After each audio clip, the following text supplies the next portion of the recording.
Okay, it's just a little bit past 10 o'clock. Shall we start? Yeah. Okay, that sounds good to me. So good morning. My name is Kirsten and I'm the Executive Director of Europris.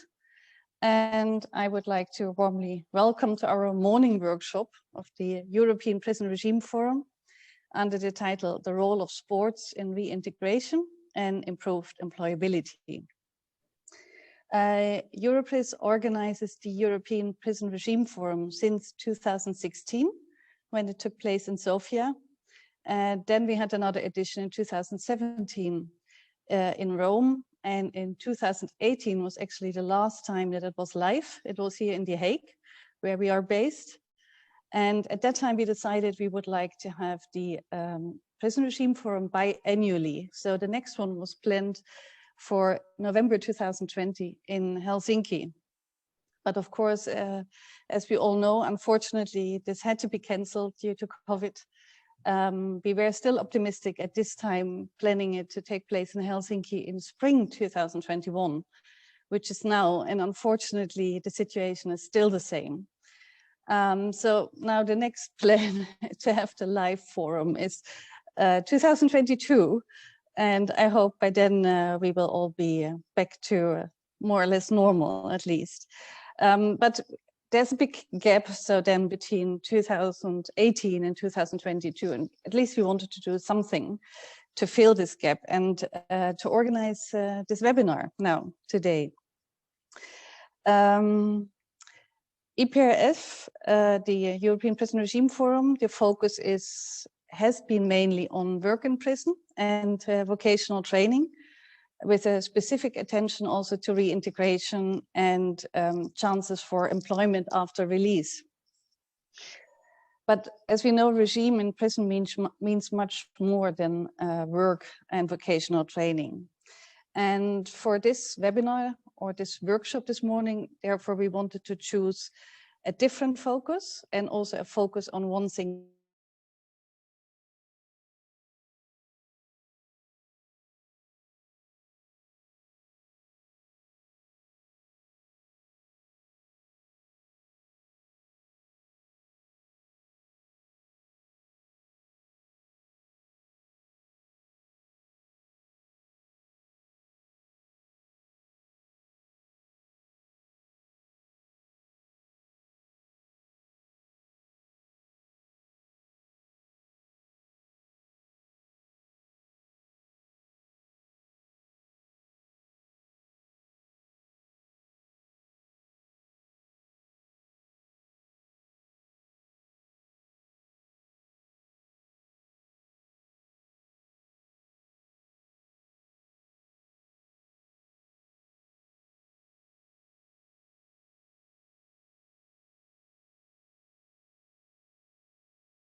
Hello, I'm David Dean, former Vice Chairman of Arsenal and the FA, and founder of the Twinning Project.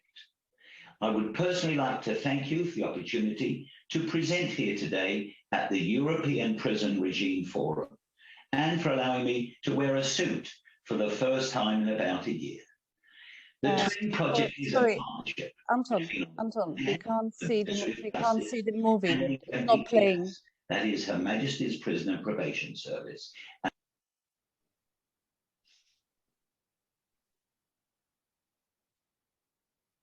Sorry for that. You know, it's always like this. We have tested it and it worked wonderfully. But we will try again. Sorry for that.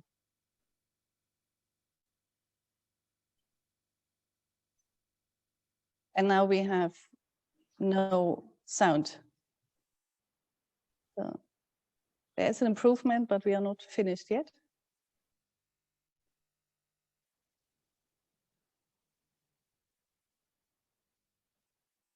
Today at the European. Hello, I'm David Dean, former Vice Chairman of Arsenal and the FA, and founder of the Twinning Project. I would personally like to thank you for the opportunity to present here today at the European Prison Regime Forum, and for allowing me to wear a suit for the first time in about a year. The Twinning Project is a partnership between, on the one hand, the Ministry of Justice and HMPPS, that is Her Majesty's Prisoner Probation Service, and on the other hand, the football family, that's all the football organisations. And the object of the exercise ultimately will be to twin every professional football club with its local prison. The Twinning Project is a great initiative to put in place a rehabilitation and a coaching programme so that when prisoners come out of prison, they can get employment. Like all the best concepts, the Twinning Project is incredibly simple, which is what I like about it, very easy to grasp. It's a great one for professional clubs to be involved with. A lot of the quite effective foundations are in the lower league clubs. If they're going to help us, we have to help them, and we have to help fund them, and we have to raise funds so that we can encourage them to go and work in prisons. The foundations themselves, they are independent organisations, although they still carry the name of the football club. Working on the Twinning Project has been one of, if not the most impactful and inspiring pieces of work that I've ever been involved in the respect of the impact you can make on people. 83% of the men who leave prison in the UK will leave prison without a job to go to. Is it any surprise then that 64% will reoffend inside the first year?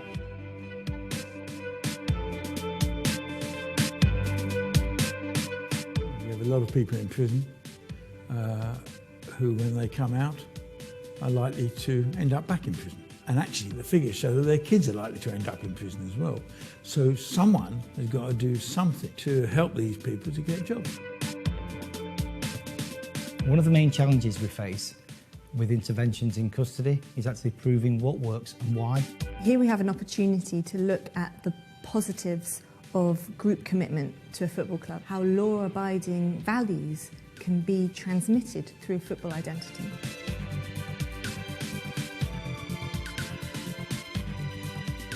The average cost of crime to the UK taxpayer equates to over £48,000 per offender. If we can keep 500 people from reoffending, we can save the UK taxpayer £24 million a year. With the help of Loughborough University Department of Criminology, they can look at what works and why. In terms of using sport to try and enact some kind of positive change in offender rehabilitation, it was something that resonated quite strongly with me as a criminologist. It ignites this spirit of learning, a fantastic way of getting people to re-engage with education. The Twinning Project's had an effect on the 13 men that have completed the course in terms of giving them some great communication skills, a sense of self-worth, self-esteem and an understanding of who they are and what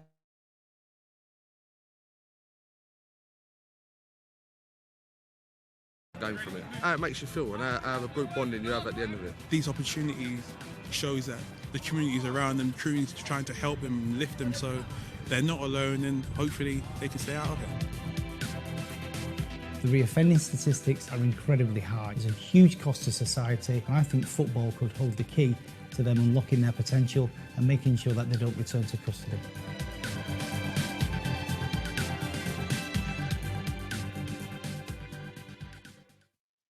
Firstly, I'd like to introduce, we are talking about crime here. I'd like to introduce my partners in crime. And firstly, I'd like to introduce Jason Swettenham to you. Jason is the head of prison industries, catering, retail, and PE. And he is our partner in the business because he represents the prisons. And the CEO of the project, who does a wonderful job, Freund. Let me give you a little bit of background of how we got involved with the Twinning project. For the best part of 38 years, I've been involved in football, with Arsenal for 24 years, with the FA, with UEFA and FIFA. And when I left Arsenal after 24 really glorious years, I had a bit of time on my hands, and I was invited to go on to a charity speaking circuit, which involved going around state schools giving motivational talks. And that was some about 8 or 9 years ago. And to date, I've done about 500 talks in schools around the country. And from that, I decided, I woke up one morning and I said, well, where else is there a captive audience? And I thought, prisons. So I approached my friends at the state, at the government, and I said, I'd like to give motivational talks in prisons. So eventually, after about 8 months, they gave me one prison, which was in Rochester, Kent. And from that, I got 117 prisons to go around. And believe it or not, before lockdown, I've been to each and every prison in England. Now, during that time of my circuit, I was doing some market research. And I thought, well, what's football doing in prisons? Precious little. And because of my background in football, I thought it was a good idea to twin a professional football club with a local prison. And we will tell you more about that later. But that was the genesis of the Twinning project. So it gives me great pleasure now to pass you over to my colleague, Jason, who will tell you more about it. Thank you, David. And again, thanks Congress for the very, very kind invitation. Crime has a huge financial impact on society. Over £50 billion per year is spent on crime prevention, policing and justice in the United Kingdom alone. But there's also an immeasurable impact on communities, on victims, and indeed on the perpetrators themselves. We have to stop these people coming back. All but a very few of the prison population, which today stands at 79,500 prisoners, are going to come back to live amongst us in society. But not all offenders end up in prison. Although we have 79,500 men, women and teenagers in custody, there are further 240,000 people serving sentences on probation in the community, either as an order of the court or finishing off their sentence on probation post-release from prison. So what does this prison population look like? The vast majority are adult males, 69,000 of them at present. Around 5,000 are women, around 5,000 young offenders aged between 18 and 24, and only a small number, thankfully, 500 are young people between 15 and 18. The children of offenders are far more likely to live in poverty and actually end up in prison themselves. Intergenerational offending is a huge problem internationally, and we think the best way to help the child is to help the parent. Now, the pictures on this slide are a tale of two lives. The boy in the uniform attends Eton College. It's the same school which our Prime Minister, Boris Johnson, and 19 other British Prime Ministers attended. The average cost for that boarding school is around £36,000. On the other side of the slide, the individual is incarcerated. The cost to keep that person in custody is nearly £43,000. But this slide doesn't nearly tell the full tale. Just 17 miles down the road from Eton College is another kind of boarding school, Her Majesty's Prison Feltham. To keep that same 16-year-old individual in HMP Feltham costs more than double the cost of Eton College. Every year it costs the UK taxpayer just under £80,000 to keep a boy like that locked up. It just doesn't stack up. Self-harm amongst the prison population is a huge problem internationally. And as you can see from the graph on the slide, in the UK, it's rising exponentially. In the 12 months to March 2020, there were 64,500 incidents. That was up 11% from the previous 12 months and a new record high. Of course, the worst type of self-harm is self-inflicted death. And tragically, despite the best efforts of staff and the tremendous charity the Samaritans and their listener programme, some offenders feel so desperate they take their own lives. There were 76 apparent self-inflicted deaths in the 12 months to December 2020. So what stops prisoners coming back to custody? There are three main things. Age. Statistically, offending peaks at 24 years of age and drops off a cliff then at 40. Relationships. Offenders in a stable relationship are 60% less likely to come back to prison. And employment. Sadly, only 17% of offenders are able to secure and keep a job following release from custody. We must address the skills deficit amongst our population. 67% had no job at the time they were sent to prison. 30% of them were truants, and another 49% were excluded from school. 52% of male prisoners had no qualifications prior to custody, and it's even worse for females. 71% of women in custody have no qualifications prior to coming to custody. 37% have difficulty reading, and as I said before, 83% have no paid employment to go to on release. But the Twinning Project doesn't judge. We offer a helping hand. That hand comes in the form of engagement in sport.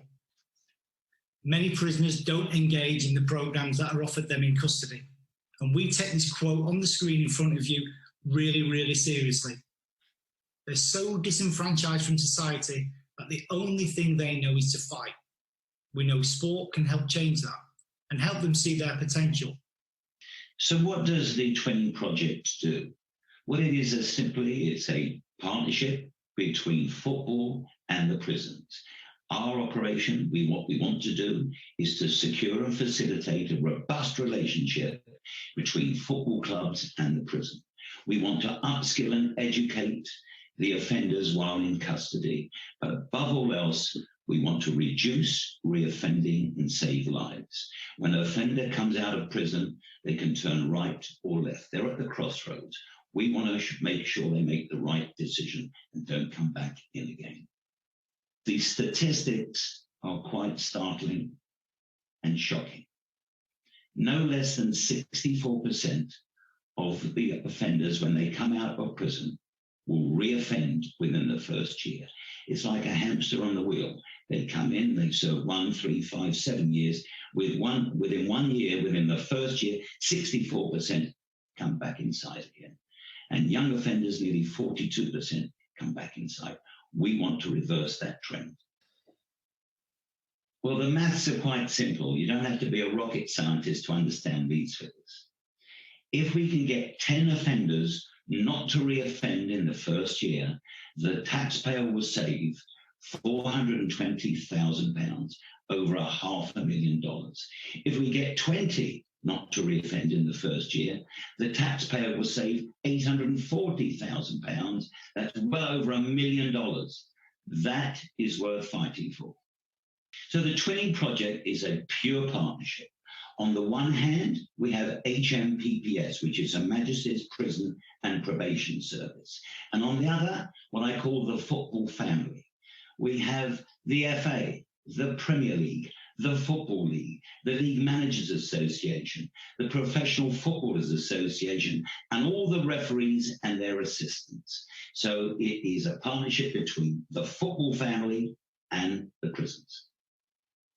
You're now going to see a video of the first provision that the Twinning Project did, which had a women's prison, HMP Downview, which was soon after the hugely successful World Cup, Women's World Cup in France in 2019.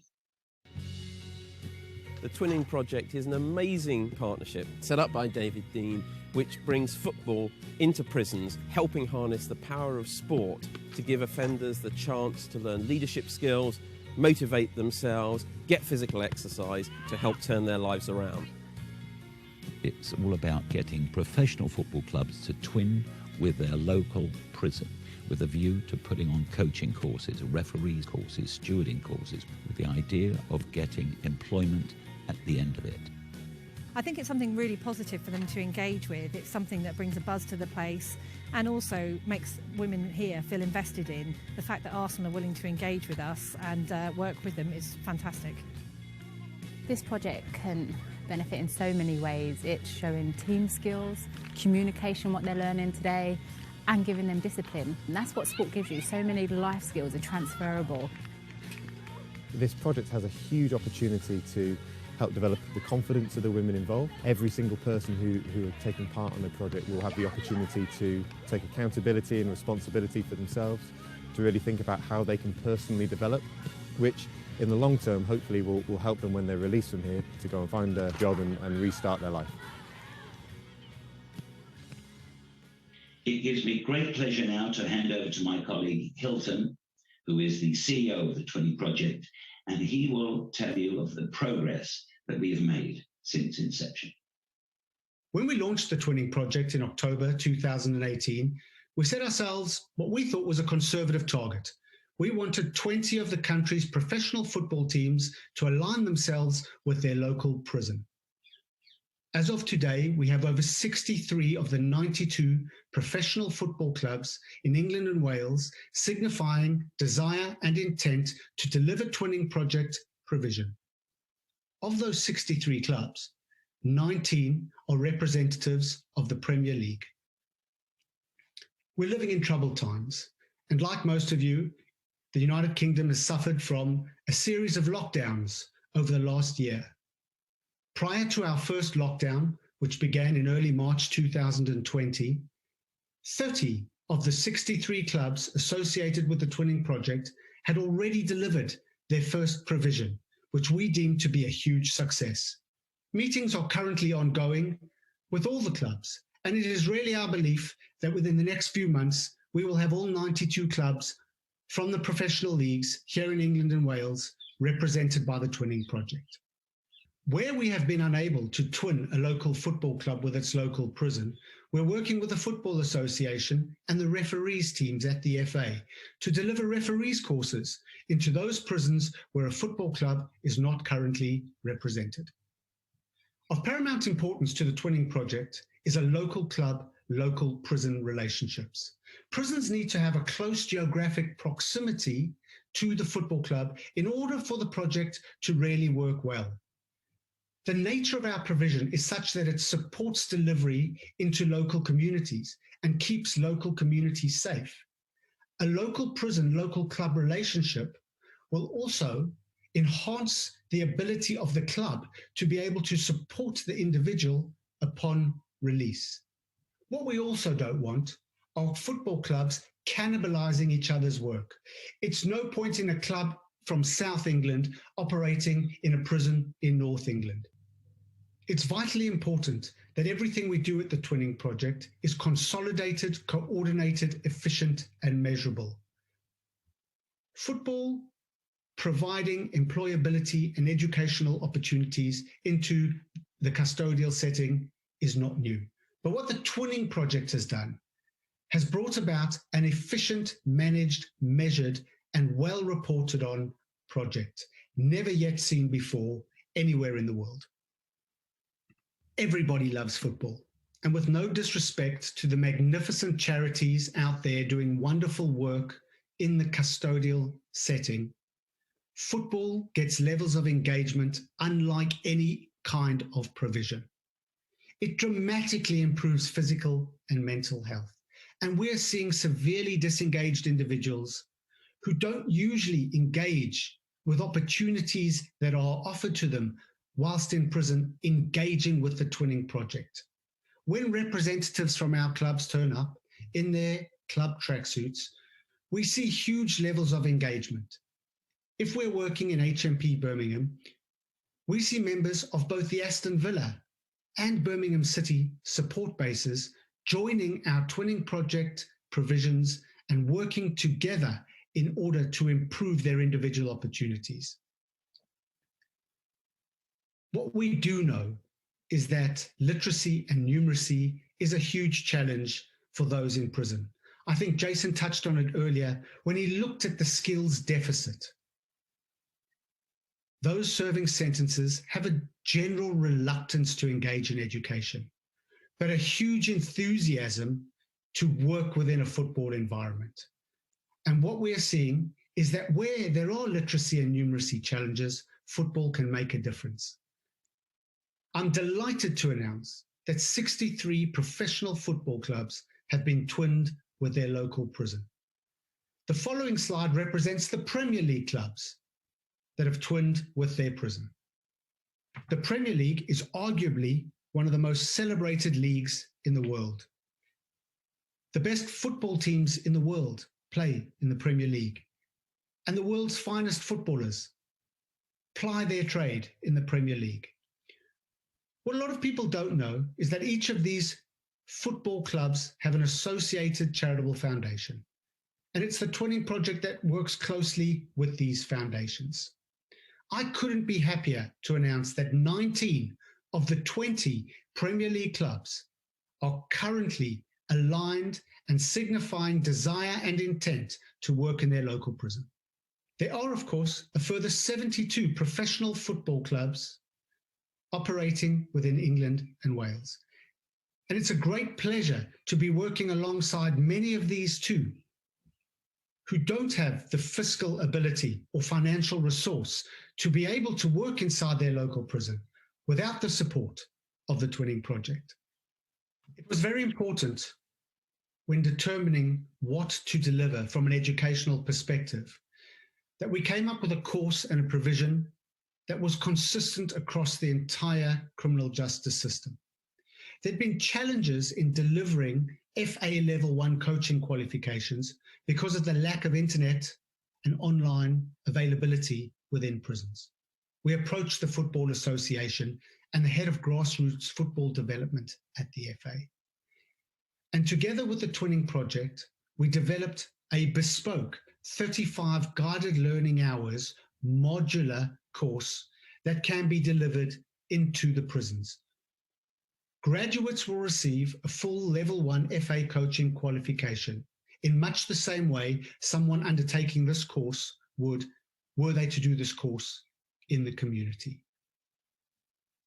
The final two modules of the course, Safeguarding and First Aid, are actually undertaken in community. If I could just jump in here, if you can see that on the top right-hand corner there, that the picture. So that's one of the women offenders holding up an FA accredited course certificate. This is probably the first time for many, many years that she's ever succeeded in anything.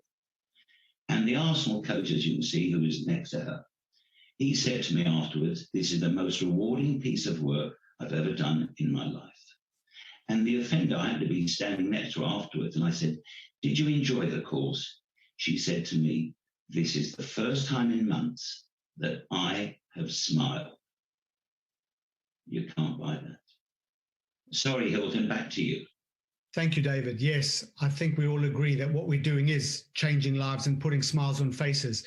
But I think nothing better would be testimony to what we do to then actually watch a video of this FA accredited course being delivered by West Ham United Football Club into HMP Chelmsford. West Ham is one of several high-profile football teams twinning up with their local prison.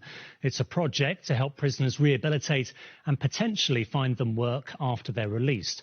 Our reporter Antoine Allen went to HMP Chelmsford to see how it works. Come on, Grace! Prisons are tackling reoffending with the help of local football clubs. The Twinning Project has connected 42 football clubs with a local prison.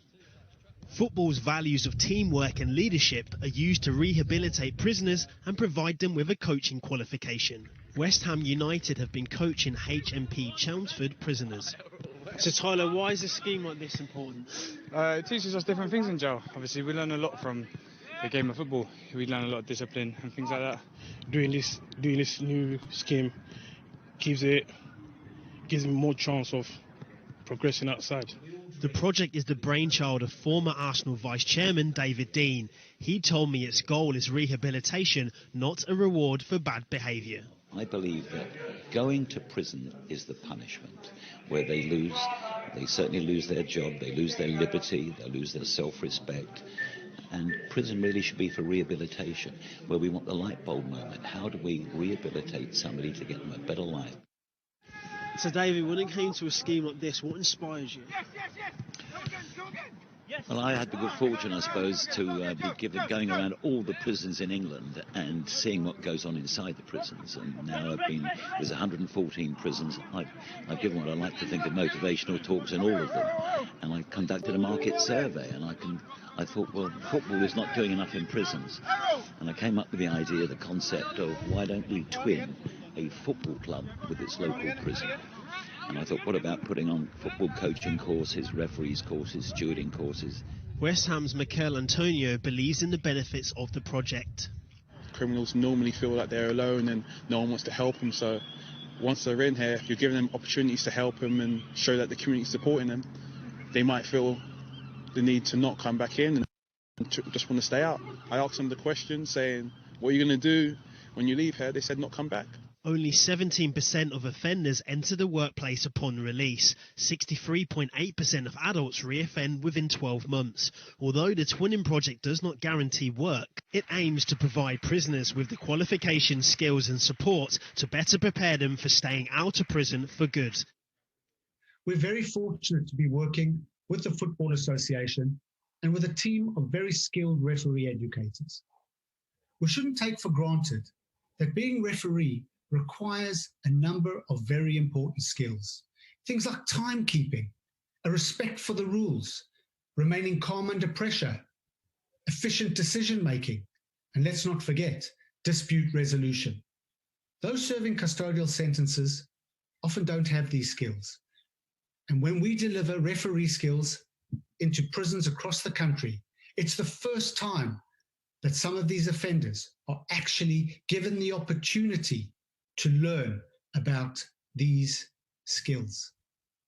I'd like to show you now a short video that was filmed at HMP Lancaster Farms, where a referees course delivered by Dan Meeson and ably assisted by Premier League and FIFA referee Anthony Taylor was delivered just prior to lockdown.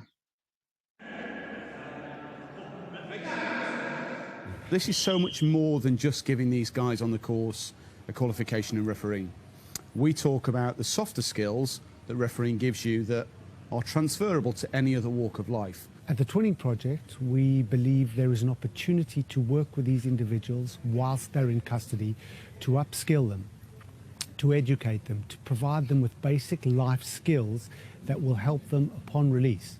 And what we're talking about there is that in order to be a good referee, you need to be a good communicator.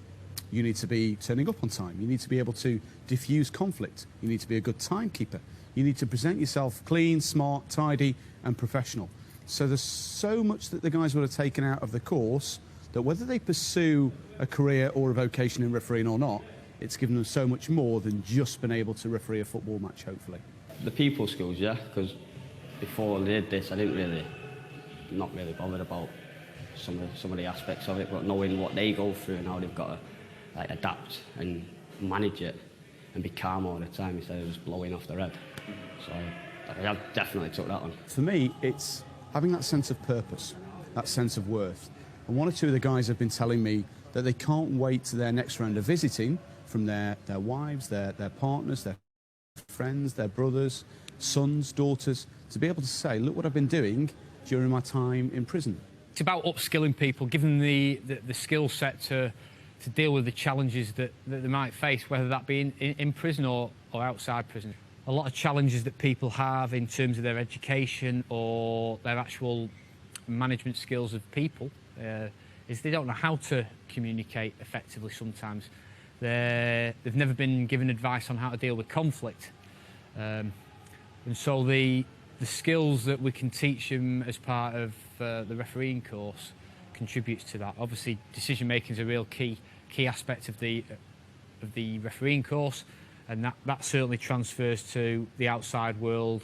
And it's even getting them to think about if they make a mistake, there's no shame in making a mistake as long as you learn from that mistake and think about doing things differently the next time. You know, I just hope that we've given them the necessary information, some of the confidence, some of the knowledge and experiences now that you can hear in the five-a-side hall to equip them to be able to go and referee that football match. So they've been a really good set of lads. It's been a pleasure to sort of deliver this content, really. I'm going to gain a good qualification out of it, maybe a good opportunity to work out there, yeah, maybe. I know a few local teams out there, play with juniors and young lads, so could go and see them, ask them if I could get a job in the field and manage a referee a few games and stuff, yeah. People always tend to focus on the negative side of things in terms of behaviour, but we can flip that the opposite way. And the skills that people can learn through football can have a positive impact on how people behave and deal with each other, rather than the people focusing on the negative side of it. Wasn't that amazing? And FIFA referee in those video images used to be a prison officer. Thank you, Hilton. As you'll all be aware, many of the needs of those in custody are mirrored by those serving sentences in the community on probation. It therefore seemed obvious to myself, from Her Majesty's Prison and Probation Service, that we would try and emulate the successes we've seen with the Twinning Project in custody and then pilot them in the community. I'm really proud to say that we're piloting the Twinning Project course with Arsenal, with Charlton Athletic, with Chelsea and Tottenham Hotspur with the Probation Service in London. We're also planning a groundbreaking initiative with London Probation and West Ham United to help teenagers on the cusp of offending to transition to adulthood. And then another pilot with Aston Villa and Birmingham City in the Midlands. Here's the Right Honourable Robert Buckland, Lord Chancellor and Secretary of State for Justice for the United Kingdom. You will all have just heard about the unique way the Twinning Project uses football as a tool to engage the disengaged. And I was really pleased to see that I got a place on today's team sheet, but feel sorry for Arsene Wenger, who's left on the subs bench. On a more serious note, I'm extremely grateful to the Twinning Project for all their efforts in helping offenders in prison and on probation turn their lives around. It's remarkable that now over half of the prisons in England and Wales are twinned with Premier League and English Football League clubs. The latest news that the Twinning Project are in discussions with FIFA as the world governing body for football about potentially rolling out an intervention developed in prisons here in England and Wales is something to be celebrated. The early results from the research from Oxford and Loughborough universities on the work in prisons are extremely encouraging, and I'm taking a very close interest in how the probation pilots develop. Thank you, Secretary of State. It's very nice to know that we've got Her Majesty's government with us. You know, most people think that prisons are for punishment. I disagree, and the Twin Project disagrees. Going to prison is the punishment, where the offender loses their liberty, they lose their freedom, they lose their job. Invariably, they'll lose their partner, they lose their self-esteem, they've hit rock bottom. We believe the Twinning Project should be for rehabilitation to help them start again. So we formed the Twinning Project charity. We have a robust board of trustees, and where it's appropriate, we will help fund on a match funding basis those clubs who can't afford to deliver projects themselves. We will not let this project fail because of money. It gives me enormous pleasure to introduce you to Ian Wright. I had the good fortune to sign Ian for Arsenal from Crystal Palace in 1991, and he went on to be Arsenal's leading scorer. Over to you, Ian. And here's Wright once, twice, and he's done it. Here's Wright.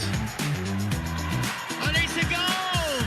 What a fantastic goal by Ian Wright!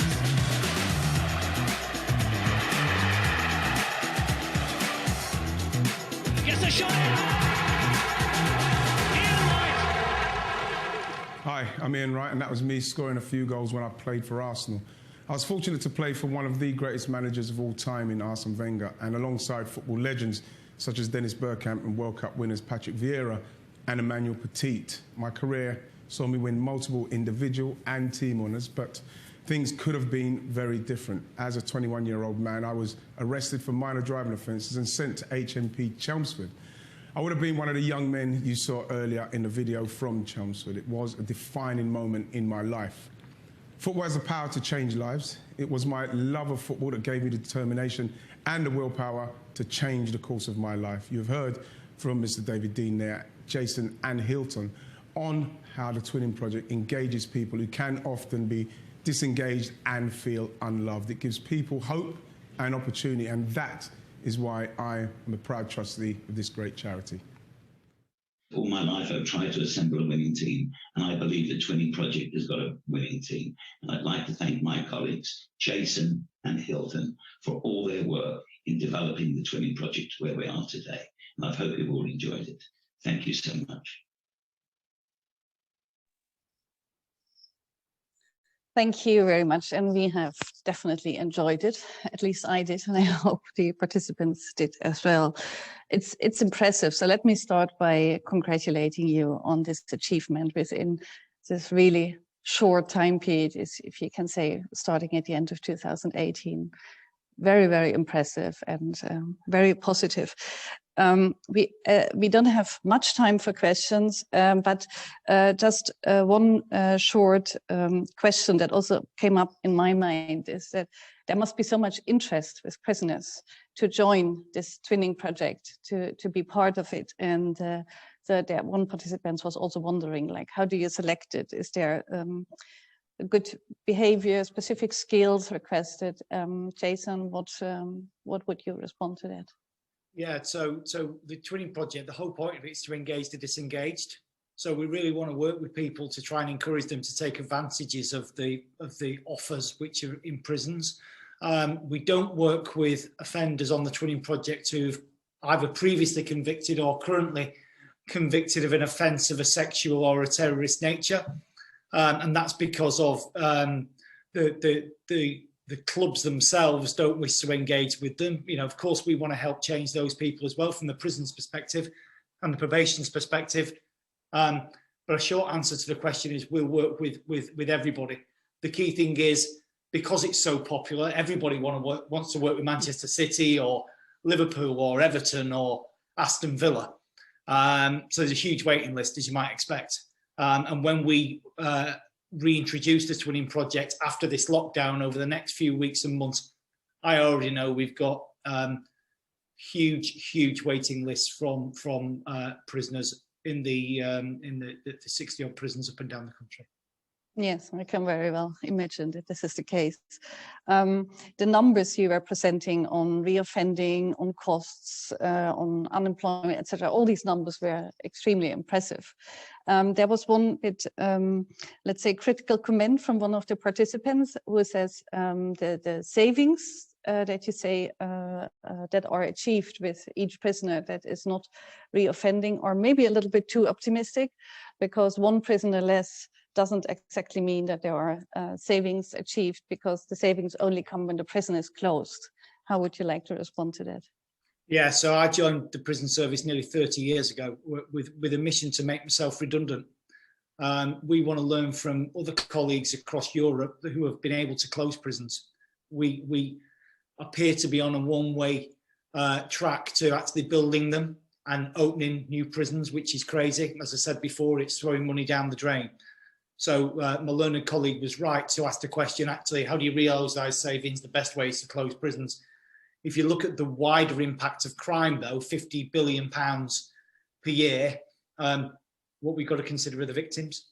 So it's not just the perpetrator of the crime and the associated savings that we get from you as UK taxpayers, it's actually the impact on the victims as well. So yes, we do want to close prisons. We could even close down residential units. Some of our establishments are quite small and old, and so we can realise those savings relatively quickly if we're able to reduce the prison population by 500, 600. So I know that HMP Exeter and the like were built in the Victorian age. They're no longer fit for purpose and have got relatively small occupational capacity. So we can realise those savings, and hopefully as the project develops, we can start bringing those fiscal savings to fruition, but critically the lives of the offenders and their families and the victims. Yeah, thank you. There are a lot of questions coming in now. I just want to pose one more, which a number of people refer to, and that's about the support to participants in the project after their release. So how are they still connected with the football clubs after they are released from prison? I'll just hand over to Hilton, my colleague, who I think will be best placed to answer that question. Thanks, Jason. Hi, everyone. Yeah, it's a very good question because the through the gate support of any individual leaving custody is equally important. But what we're seeing from the football club foundations themselves is a huge appetite to continue the relationships. In fact, I'd say over 95% of the foundations engage with the individual whilst they're in custody, purely to give them an opportunity to establish the relationship, a relationship that can continue once they're through the gate. In fact, a number of the club foundations themselves actually have people standing at the gate waiting for the individual upon release, where they've developed that relationship. I think you might have seen in the presentation that part of the course requires that 2 of the modules, safeguarding and first aid, are actually completed upon release once they're actually back in the community. So they can complete the course either by contacting the local county FA, but predominantly they contact the football club that worked with them in the prison. So they can go to the football club to complete the final 2 modules.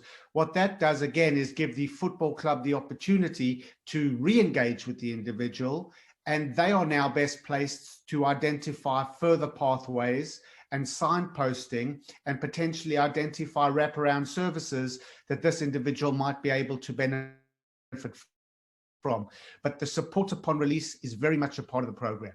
Again, that must be caveated by saying it will obviously depend on the appetite of the football club to work with this individual. But my experience in the last 2.5 years is that most of the football clubs really want to work with these individuals once they're in the community. Thank you very much. There are more questions. As I said, we will try to come back to them maybe before the coffee break if there is time for that, and otherwise we will